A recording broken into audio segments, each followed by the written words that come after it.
Shalom, shalom, everybody. Welcome back to another episode of the Pulse of Israel. Not in our ancestral homeland, the land of Israel, the Judean Hills, but here, Phoenix, Arizona, at Turning Point USA. And I'm right now with another proud American running for Congress in the state of Texas. I'm running in Texas's 26th congressional district, which is just outside of Dallas, and it's an open seat.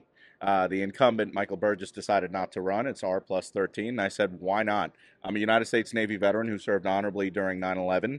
I immigrated to this great country of ours. let me say your name, Oh, I would love for you to say that. Mr. Burt Thacker, and I will let him continue telling you all about himself and why he is running in the state of Texas. And we connected because of Israel. So Absolutely. can you give a little background of why you approached me, what your stance is on Israel, and what you want to bring to the state of Texas in terms of Texas and Israel and the Jewish people? Absolutely. So I grew up in New York City, and I let's get very serious just for a quick moment. I used to live in Mineola, New York when we first moved, and then lived in the South Bronx. And the first time I ever saw an old person cry was when I asked my neighbor about her tattoo. Wow. And I'll never forget that day because that was the day I learned it was called the Shoah. It wasn't the Holocaust, it was the Shoah. And then I started noticing the tattoos on other people. And, I used to hang out in Brighton Beach, and I used to have a lot of friends. And, you would see a lot of old men and women with those tattoos. And every now and then, in a quiet moment of seriousness between the laughters, I would get told stories about families that were no longer here, about brothers, sisters, mothers, children that were no longer around, grandparents, uncles. One of the things that I absolutely cannot stand, and this is the same thing that happens in my community, is when a politician comes up and says, "Oh, I love the Indian community. I eat chicken tikka masala once a month," and I feel that that is being done performatively just to get money or just to get some sort of support. And the reality is, I wouldn't be standing here if it wasn't for the Chabad down in Santa Monica. So I used to live in Los Angeles, and just like everybody else who's a poor, struggling artist, I was lured into a Shabbat dinner by the promise of good food. And somewhere along the way, I developed an incredible affinity with the rabbi and the rebbe and the other people in that amazing synagogue and that shul. And I learned why minyan was important. I learned about davening. I learned about the 613 mitzvot, which you guys can't follow all of them until the Messiah comes. And living in Israel. And I also learned about my favorite holiday of the Jewish people, which is the Sukkot. And Wow. so putting up the hut, but understanding the significance of God's promise of bringing the rain, for the harvest.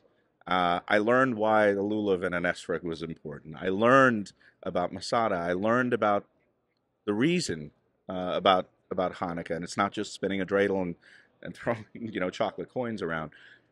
But I also learned about the significance of Israel, and I learned why not only Israel needs to exist, but why there needs to be a sanctuary for the Jewish people. India and Israel have had a history that goes back a very, very, very long ways since the conception of both the two modern nations. And the fact of the matter is, right now we are seeing a level of anti-Semitism which, man, I just can the politics for a second. I cannot believe I'm seeing this happen. When I have friends giving me a call saying they're afraid to wear their yarmulke because of these Palestinian pro-Hamas protesters, people seem to forget Hamas was formed in 1987 by the Muslim Brotherhood. It's being funded by the CCP. Whether we want to admit it or not, the PLO has been using Hamas to do their dirty work as much as they want to hide it. And what I want to add is, look, arguably, Palestinian people have been one of the most funded groups in the entire world by humanitarian organizations, et cetera, et cetera, et cetera. And I am just sickened that Hamas has been using that money to build tunnels underneath hospitals and schools. I'll never forget, there was a sobering documentary I saw about basically Palestinians and the way that they deified martyrs. Whereas most children grow up looking at sports figures or looking at movie stars. They want to be, there are murals of martyrs on the walls, and this is an issue I've been trying to understand for For a those who while. don't understand, their martyrs are terrorists, baby killers, innocent people killers. Those are their martyrs. The fact of the matter is, anybody who sees what happened on October 7th, I don't care what kind of false moral equivalence you're going to try to draw. When you saw, and the world saw, images of Shani Luke being dragged around, her mutilated, half naked body being paraded and being spit on, when you saw that image of that female IDF soldier with blood and excrement down over here, when you heard the horrific screams of some of the people, and they were releasing these videos, the Hamas terrorists were releasing these videos on Telegram and on WhatsApp, and I wish I could unsee some of those images.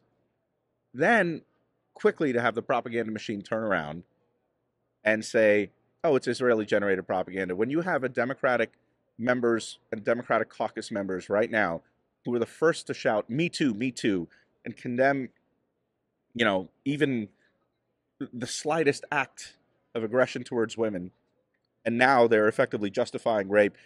I'll never forget, I saw an interview the other day with, what's her name, with Pramila Jayapal, right? And she was actually asked on CNN, how do you justify rape as a violence of war, as a weapon of war, the violence of rape as a weapon of war? And she's like, oh, I absolutely condemn Hamas, and rape is wrong, but Israel, but we have to look at this as an occupation. The moral backflips that these people are doing, the absolutely obscene display by the chairs of arguably three of the most prominent universities in the United States that are arguably funded by more Jewish money than any other money in the world, right? MIT, UPenn, Harvard, to sit there and say and try to make an equivalence where 6 months ago, a year ago, if you were a conservative trying to speak on the campus or you misgendered somebody by using an incorrect pronoun, that was an act of violence. That is protected speech. Protected speech does not apply to you. You're going to get kicked out of a university system for daring to say someone's a he, someone's a she, even if you did it accidentally and weren't doing it to make a point. Right. If you were trying to espouse a conservative viewpoint, if you were supporting President Trump, or heck, any Republican for that matter, you were deemed hateful. And all of a sudden, you have protests, which is saying, from the river to the sea, Palestine will be free. The Jordan River to the Mediterranean Sea. I don't know, there's an uncomfortable stretch of land called Israel that is nestled between those two bodies of water, Right. and you want to eliminate everybody between there. When you have peace deal after peace deal, which is rejected time and time and time again, when you have situations where I think this entire situation at this moment was caused, quite frankly, by, well, it's easy to blame Obama, but it's also not that hard to blame him. When you take a look at UN Resolution 2334, at the very end of Obama's administration, which declares the West Bank to be occupied And territory. again, just reminding everyone, he was voted out of office already. He's a sitting duck president, and he pushed through this totally anti-Israel resolution at the United Nations. Let me tell you why that UN resolution is so bad. Because you could technically take Israel up for war crimes at The Hague, because now you're building on occupied territory. So all the work that Sharon, Rabin, you name it, all those guys did, down the drain. When you free up 600, 800 million, $1 billion to proliferate for Iran's nuclear defense program, when you have assets which are frozen and now you suddenly release them, like what Biden did about 2 weeks before the attack on October 7th, and people are doing mental backflips and gymnastics. Once again, I use this word, I use this imagery because it shocks me how people can't see how things are correlated. When you have the CCP, which is funding the PLO, funding Hamas indirectly, when you have Iran and their Revolutionary Guard and their religious police, unfreezing assets isn't necessarily giving them a chunk of money. It allows them to take out lines of credit. And what is the point of a United States with the amount of money we've given, say, for example, to Egypt? We give them billions of dollars, and yet Egypt couldn't open the Rawa Gate to let in Palestinians. How much money or aid have we given to Jordan? Yet the king of Jordan goes out and says, we're not taking a single Palestinian. Saudi Arabia, can spend arguably $500 billion building the line, okay? And yet they can't house a single Palestinian refugee. The United Arab Emirates is spending trillions of dollars to attract expatriates. They're now going off the petrodollar, and we have arguably helped fund them in a way that is massive. Some of our largest companies are headquartered over there now. We have given them so much in terms of aid, oil, the ability to have easy visas and entries, and yet they can't house a single Palestinian. So what I'm saying is this. I have written a white paper about a trilateral partnership between Israel, the United States, and India in an effort to stop the One Belt, One Road initiative of the CCP. Wow. Part of this... That is so important. Part of this plan doesn't include direct military action. What it talks about is utilizing the special forces. So, for example, the Nayeret, your version of the SEALs, right, with JSOC to provide counterterrorism operations, to have an open intelligence dialogue between various intelligence agencies. So, you know, we laugh and joke, Mossad, CIA. Let's just say there are other agencies out there, okay? And they need to have better communication and have early warning for terrorist threats, not compartmentalized, and removing, in a sense, the politicians from protecting terror threats for the sake of re-elections or what have you. We need to create an alternative that not only takes out the Chinese manufacturing side, but also the ability for the Chinese to place in their relative proxy groups and, by consequence, Iranian proxy groups that are functioning in that region. Islamic terror is a problem in Israel. It is a problem in India. It is a problem next door to you guys in Africa, and it is definitely a problem in the United States. So let's start looking towards the future and start reverse engineering that. Next thing I want to do is have... Look, before you Yes, sir. Before you move forward, the reverse engineering I think is so important. I never really placed that much focus on the CCP, and it's being here at Turning Point with the free Chinese people who are here and the media station that are here that I've been educated more, and we got to talking a lot, because we are in so much trouble. People don't understand how serious the CCP danger is. Absolutely. Israel outsourced, I don't know whether sold or leased one or some of our ports. Yes. CCP has been building, or Chinese companies, which are basically all owned and operated by the CCP, building our infrastructure, trains, Yes. roadways, and talking to some of the Chinese Americans here about that. They're saying, you do understand what the Chinese are doing. I'm like, no, what are they doing? She goes, they are getting intelligence on you all over your country, all over your movements, all over your goods, and they're giving that to Iran and to all your enemies. I'm like, oh my God, like I never thought of it like that. And I'm sure I'm not telling you anything. Like, they're doing that to us in Israel, they're doing that here in America as well. It's actually part of my white paper because I've seen the danger firsthand, and I'll tell you right now, my background's nuclear power. So when I served in the Navy, I was a nuclear reactor operator. Wow. After that, I got out, operated and managed power plants, and now I commission hyperscale data centers. China and the impending takeover of not only technology, manufacturing, but also social engineering is something that I view as a very, very, very important threat. The reason why I want this trilateral partnership, India, Israel, and the United States, is because of the following reasons.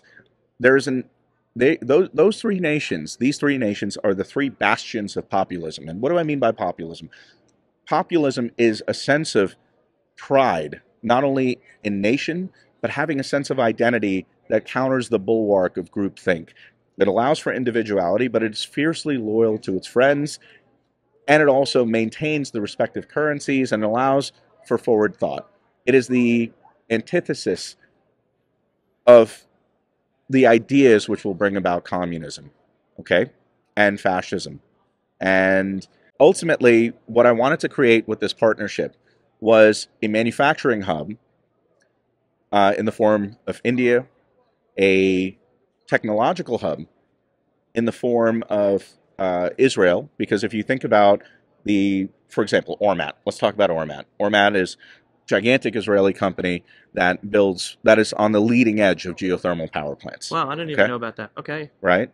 And here in the United States, not only do we have capital, we have universities, we have drive, but also we have an incredible amount of research and development. So does Israel. You know, you go to Tel Aviv Yep. University, you're at the forefront of physics, of particle physics, of engineering, materials engineering, etc. You go to India, same thing. You're on the forefront. India launched a satellite to the base of the moon and a rover for 80 million US dollars. We can definitely learn something from that. You know, the United States has a massive infrastructure. The problem is we have outsourced everything to the CCP. So I want critical infrastructure manufacturing made in the United States. I want critical infrastructure manufacturing made in Israel, made in India, and the three nations to start sharing. I want us to have a joint defense enterprise because the trapezoidal defense isn't working. And the One Belt, One Road initiative of the CCP, which is the new Silk Road, guess what? Goes right through you. Yep. The CCP has built a base in Djibouti, right opposite the United States' base. And they're actually creating a Where's string Djibouti? in West Africa and East Africa, right on the horn, you know, just that. And so they're building a series of artificial islands and bases. They're surrounding Africa, and they're coming up to you guys, and they're going to be building it around the Saudi Arabian Wow. Peninsula. And I think the biggest challenge we have as democracies, and I forgot who said this to me, and it resonates so strongly. The CCP is working on a 100-year strategy. Beyond that, And even Yes. beyond that, right? And democracies, our politicians are 2-year working strategies. 2-year strategies in order to get reelected. and How are we and supposed this to is beat that? so. One of my things is I'm only running for 6 years because I think that this concept of forever politicians needs to go away, at least here in the United States. I'll give you a prime example why this is so crucial. Earlier this year, the Niger decided to. What's the Niger? Niger is a country in Africa. Oh, okay. Nigeria? No, Niger, Oh, it's a different Niger. country. Yes, decided to stop giving or selling or having exchange of uranium, if you will, to France. So basically, Niger and France had a locked agreement. You know who Niger is selling its uranium to now? China? Russia. So therefore China, and therefore Iran. Iran. We cannot continue down this path with politicians who don't understand the world. They're still stuck. The CCP right now is not Mao Zedong. It's not Zhou Enlai. It's not Deng Xiaoping. It's not Hu Jintao. It's Xi Jinping. In addition to that, in the United States and in Europe, there are a lot of forces that are working together. And to repeat, there's a book written in 1917 called The Economic Consequences of the Peace. It was written by John Maynard Keynes. And it spoke about this weak, ineffectual leader named Woodrow Wilson, who was basically utilized by all the Europeans and the European nobilities and their families to basically extract what they needed from raw materials, utilizing a war as a predicate. That's what happened in Ukraine. Look what is happening here in the United States. You have a weak-willed leader, and you have a government which is in disarray, and it effectively predicted the rise of Hitler. It did it in 1917. I challenge everyone to read that book. I don't want that to ever happen again. I don't want my Jewish friends to ever call me again. I went to Stuyvesant High School in Battery Park. I don't ever want one of my friends to call me again and say, hey, buddy, I'm afraid of wearing a yarmulke. I don't ever want your kids, my families, to grow up in a world where we are not at the forefront, at the pinnacle, not only of world dominance, but also an ironclad support where no terrorist attack ever happens again. I don't ever want the radicalization of kids and radical Islam to be used as a predicate to behead somebody and then have a press justify, oh, it's because they're lashing out. You know, you put people in an open-air prison long enough, they'll lash out. Guess what? There are nowhere in history in modern history, have we seen savagery to an extent which makes the violence and the brutality of cartels, Mexican drug cartels, who viciously kill their own, be on the same level as quote-unquote freedom fighters and then have people defending it. Anyway. This is a fascinating conversation. I'd love to continue on so many realms. I just want to say thank you for your understanding and support of not just of Israel and the Jewish people, but it's the importance of the support for Israel and the Jewish people for a free and safe future for the United States of America. Anyone in Texas who wants to reach out to you, support, help out, where do they go? First of all, I'm going to use a line that my buddy Yankee Benjaminson always used to say. Bert, you got to just admit it, you know. If Hashem wills it, anything is possible. We have trillions of things to be thankful for. So, Yankee, that message is for you, buddy. My nickname in that group of people was Mazel, and it took me a long time to understand why that's a mitzvah in of itself. If anybody would like to contact me, please reach out to me. If you go on my Twitter, or X, it's at Burt for Congress. That's BURTFORCONGRESS. On there, you'll find my link tree. You'll find which has my my white paper, my website, my contact links. And if anybody wants to contribute, hey, please feel free to contribute to my campaign. The maximum donation is $3,300, and I need all the money to win. It would be great to have a great friend of the Jewish people in the land of Israel for the benefit of the United States of America, like Burt in Texas. There you go. One of the great things also, and where I'm running, is I got connected to an incredible group of American Jewish patriots who are at the forefront of fighting anti-Semitism. It's the Dallas Jewish Conservatives.